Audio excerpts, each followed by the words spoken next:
So good morning mga ka-angkol na napod inyong Tito Herbs na bagong nagmata. Kalot-kalot dayon sa naong na puro pa nga. Adto dayog kusina na hastang gubuta. What? Lingi pa, mura bayag dakog paa. Hilamusan dayon ang naong napastang mauta. Meski pag si Mami Junisha di maibog sa tuwa. Lantaon na tong naong sa kanang bagong nang ilamos be.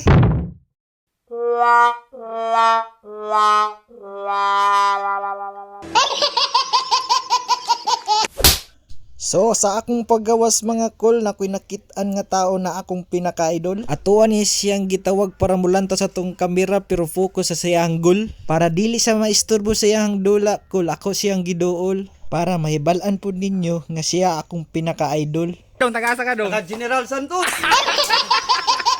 Pagkahuman, giadto na ako akong partner sa loyo kay nang laba. Kay para maingnan pod na ako nga mangaon sa tauna. Pero paglantaw na ako siya nga busy pa.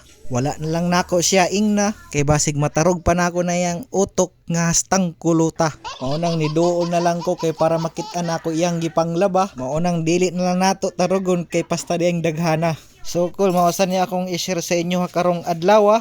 Hinaot nga dili mo mapulan magsuporta sa ako.